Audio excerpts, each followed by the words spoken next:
It is wise to remember that the practice of magic in all its forms is deemed a most heinous crime in the Empire. Death by fire is the prescribed punishment for this particular heresy. Many of the witch hunters' victims treacherously avoid their fate by perishing under torture before making a full confession.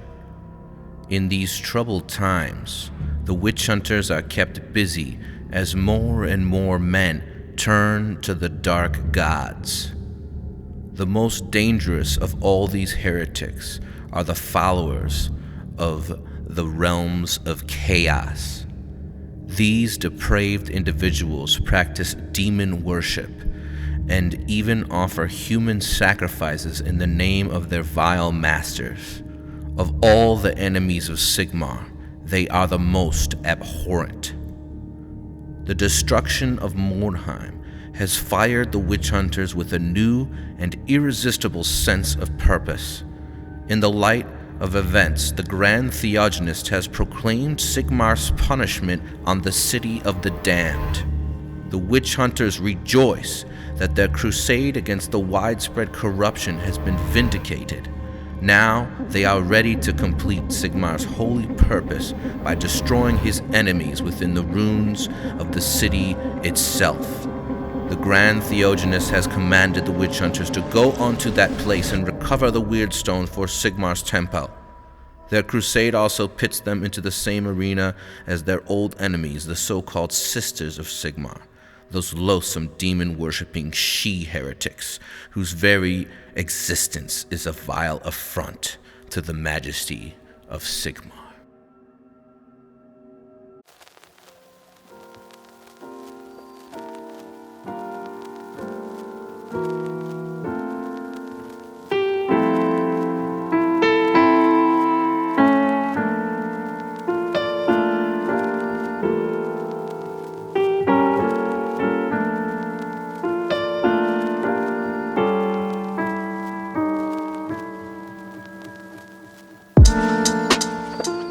Hey guys, welcome back to Legendary Tabletop, and I want to officially welcome you to spooky season. It's the month of October, and the dollar stores and Halloween decorations are all giving us everything that we need for crafting. So this month we're going to be doing a couple of spooky builds, still doing some stuff for the city of Mordheim, the city of the damned. So we're going to build a prop today that is going to be used for the game of Mordheim to enhance the story of my Witch Hunters Warband. And we're going to build a Witch Hunters cart with all the tools and things that you might need to hunt the undead, werewolves, zombies, and the like. So without further ado, let's get on with the build. Welcome to Voiceover Land, and we are beginning our build with a leftover piece of XPS foam, and I'm going to roughly carve out the shape of our Witch Hunter's cart. So there'll be sort of this slight bevel at the bottom, and we're sort of going for the aesthetic of some of the armored carts in the Wild West. Not the Will Smith movie Wild Wild West, the cinematic masterpiece, but the historical covered carts that maybe the people from the Wild West, or what is that old game, the Oregon Trail, the covered wagons were kind of the more economical version, and then wagons that were completely covered with wood and armor, etc., were, the primo model. And so I'm creating just a little piece here on top. I'm just carving a little nook here for what's going to be essentially the seat, and I'm making that sink in a little bit At this point, we do not have a model that's sitting that will be placed here, at least on this video, but in the future we may find something 3D printed and place or kit bash some sort of cart driver. And now I've taken out just a nice ballpoint pen, and since the foam here is quite a smaller piece compared to some of the terrain builds we've done lately, we're going to use the ballpoint pen instead of a hot wire tool, and just in order to get a little bit more specific and intricate with the detail. And I'm just drawing out some of the borders here of like the wood panels. There's going to be some wood panels and like kind of, cut 4x4 type thick pieces that are going to be along the bottom, and then some of the side panels are going to be wood panels, but we're going to make these sort of deeper. And then of course there's going to be some little armored doors and armored windows, because the witch hunters don't take their cart to Disney World, they take it to Mordheim, and things are dangerous there. And so we need a little armor and protection on our covered wagon. So there's some little metal pieces that go within the joints for the joinery, and then we also take the pen and sort of create a lot of the wood texture. And then now I've cut some pieces here that are going to be sort of this stone top that's going to be basically the sarcophagus of some sort of a vampire or necromancer that the witch hunters have captured and they've placed on top of their cart as some sort of trophy and warning to the worshippers of chaos that they got you on their list.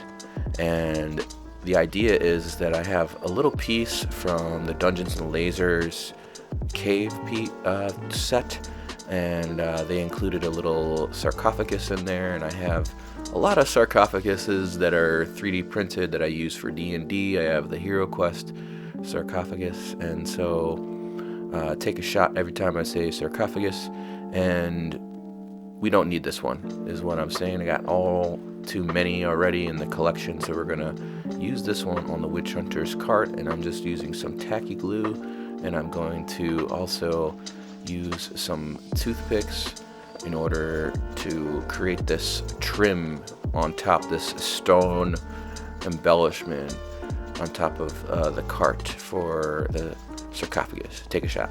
And I've created a little piece here that I've pre-textured and placed some toothpicks in order to create some stability here, because glue would not just do here. And this is going to be a little like ledge platform on the end of the witch hunter's cart to store some goodies, some heretic killing goodies, some collected treasures, some warpstone, whatever our witch hunters collect.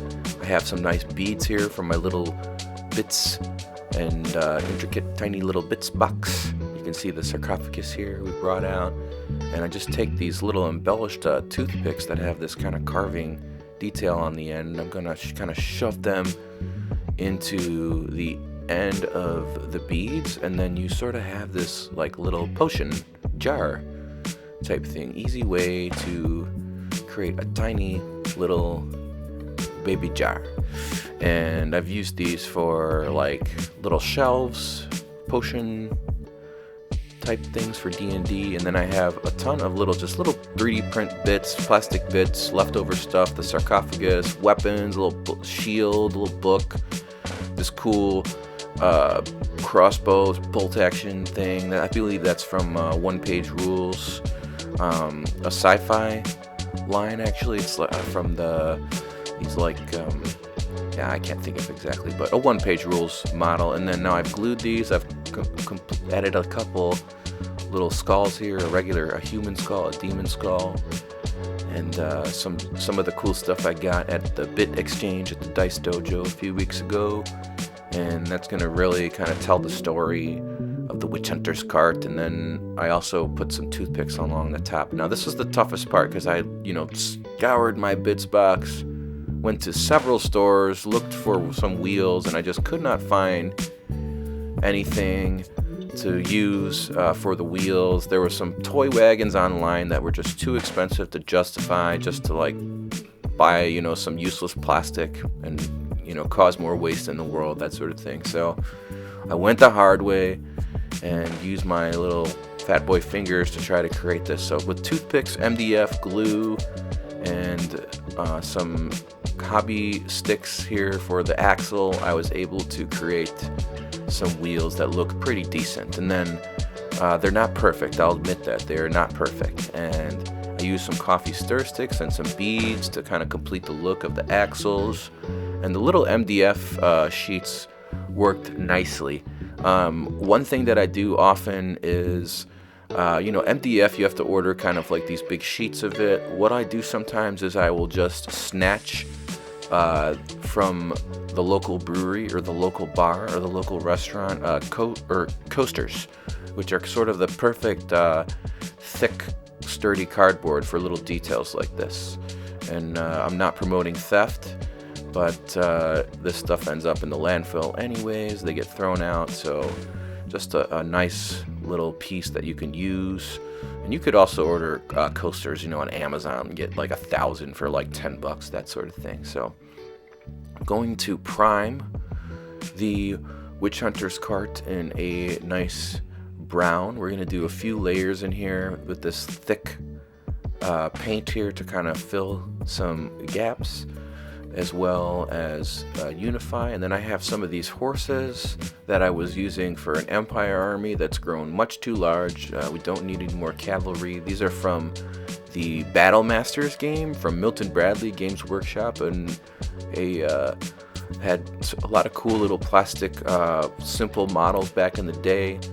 And I ended up being lucky and having 2 copies of this because I purchased one that was incomplete from eBay. That had all the miniatures and basically not the game pieces for $30 way back in the day, because I had lost mine, and then my parents actually found the old one at the house, and so I had 2 versions of. But there's a lot of cool little models in there, Games Workshop models, little orcs and beastmen, but yes. Anyways, long story short, thanks for coming to my TED Talk. I use those horses, and then I have some jewelry chain here. So I create a little sort of saddle piece here, and the jewelry chain already has this sort of loop at the end, and then so I just place some toothpicks that I'll paint metallic in the end, and that'll be the little loops. And in order to get the chain attached to that tiny little piece, I use some super glue and a bit of baking soda, which will, when you combine the two together, will create sort of an instant cure. Hey guys, I wanted to take a quick second and talk about something very exciting coming to the world of Legendary Tabletop. Now, you all know this channel as a place where we talk about tabletop games, things that are related to fantasy and sci-fi, Dungeons and Dragons, Mordheim, Warhammer, that sort of thing, one-page rules, that sort of thing. But I have also been a big fan of science fiction my whole life. And a few years back, I actually started to work on my own science fiction IP, or intellectual property, as you might have heard. And I wrote 2 different novels to start to explore the lore of this world that I wanted to create and eventually turn into a really cool tabletop war game with its own miniatures, its own terrain, its own special rules and rule books, that sort of thing. But I thought that getting the lore really worked out before all this goes forward and we start working on videos related to that game here on the channel, that the lore is the most important thing. So we have these two novels that I have written, and the first one, Apex Outsider Worlds, and it has a sequel, book 2, so to speak, Apex Exodus, and this is a science fiction epic space fantasy novel that is inspired by things like Dune, Hyperion, Star Wars, Games of Thrones, and of course inspired by a lifetime of playing Warhammer, Warhammer 40k, Mordheim, and the like. So I will leave a link below to Amazon, where you can buy both paperback and Kindle versions of these books. And it's a great way to support me and support the channel. And it's very exciting for me to finally put it out there. So thanks for watching my little spiel, and back to the video.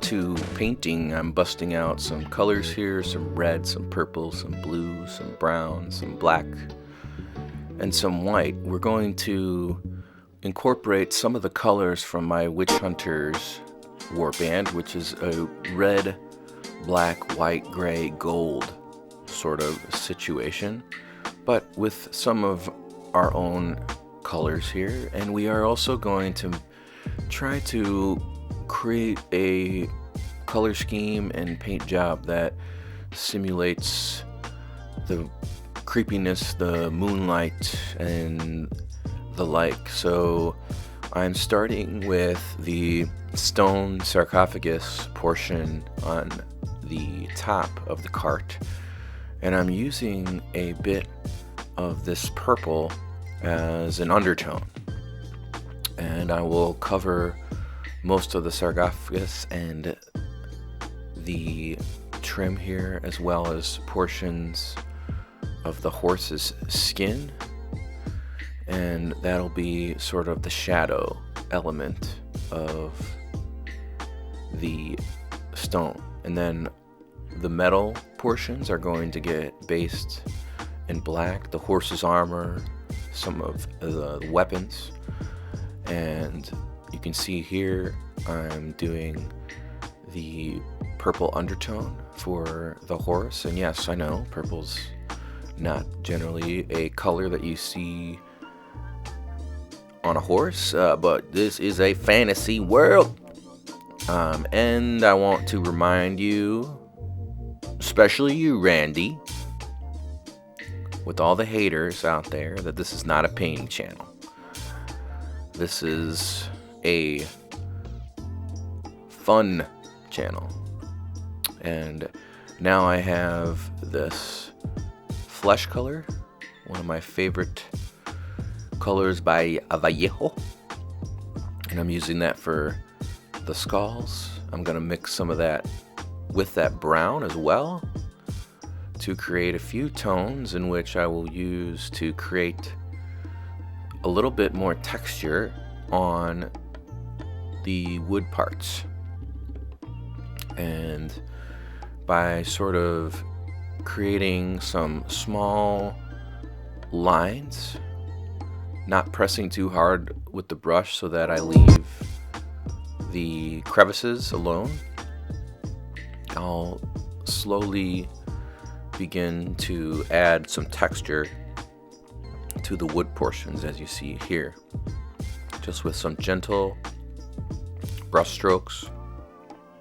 The brush is not fully soaked in paint as well. I'm just wiping it off a little bit, and that's going to help the texture of this. It's also going to make the cart look a little bit more lived in, a little bit more used. And now I also have grabbed a larger flat brush, and I'm taking this copper metallic paint, and I'm doing a dry brush on these metallic pieces, the shield, the crossbow, and the axe. These little storytelling elements, things that witch hunters might actually use to give justice, street justice, to these filthy heretics.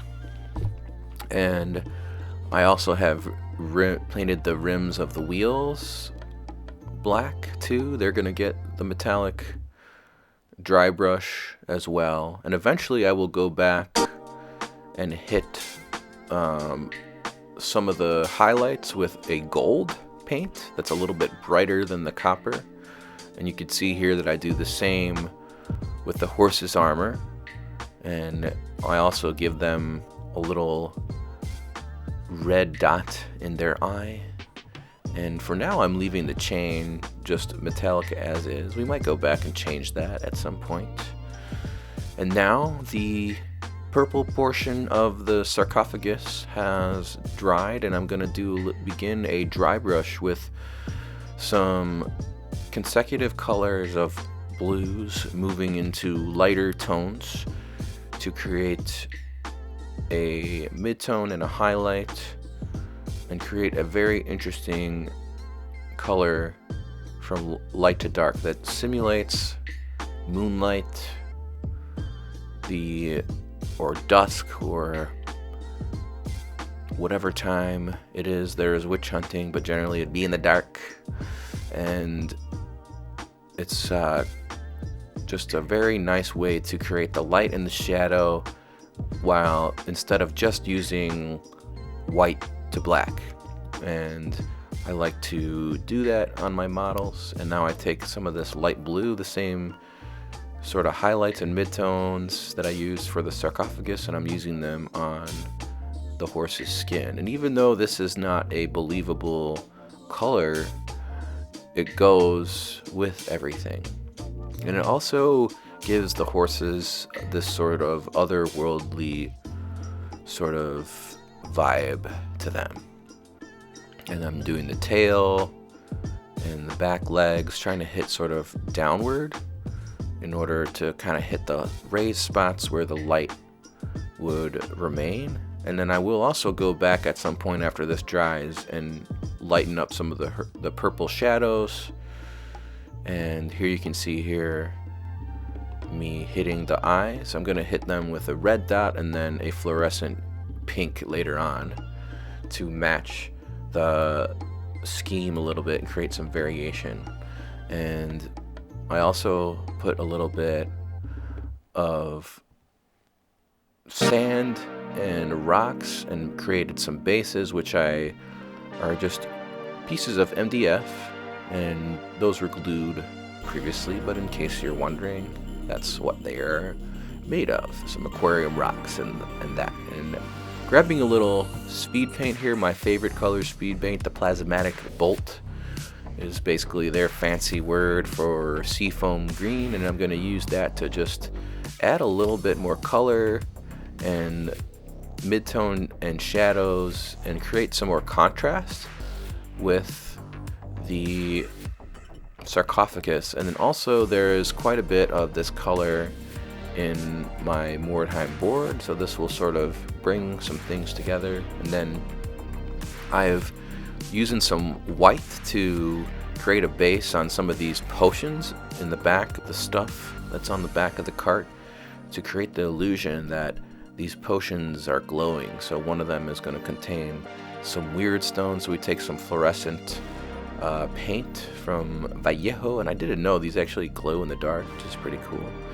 And I'll do a couple layers of this. I'll glaze it onto the white, and that'll kind of create a easy sort of, I guess, poor man's OCL, object source lighting, and then I'll dab a little bit of that fluorescent onto the skull beneath it to create the illusion that the light is reflecting. And then I also, while I had done the white in the potion bottles, I also did a little bit of glazing on those skulls to like upgrade the highlight from that flesh tone, that yellow dark flesh tone, to a more bare bones white. And you can see how that has turned out here, and it's looking, not perfect, but enough to show us what it is.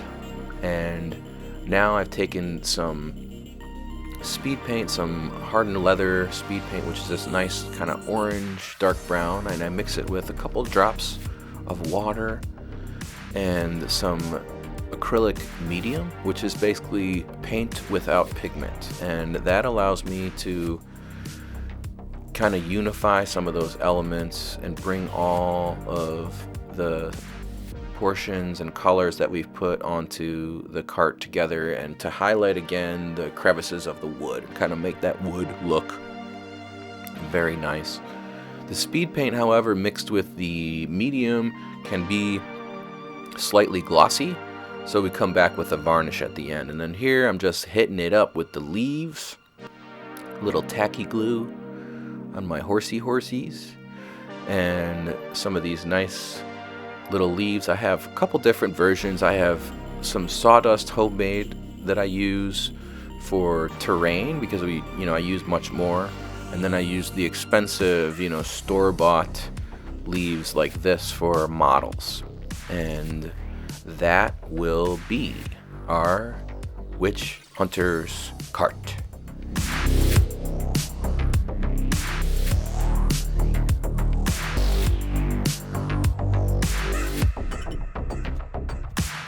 Okay, friends, and if you've watched this long, I just want to give you a shout out, say thanks.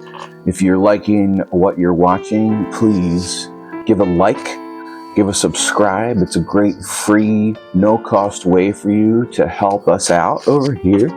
And we completed our build. We have a sweet Witch Hunter's cart to unload our Witch Hunter crew onto the city of Mordheim. And I'm really excited about the build. Looking forward to the Mordheim anniversary tournament I'll be participating in this weekend, and there'll be a video that'll be coming with that, showing off all the amazing terrain builds and warbands.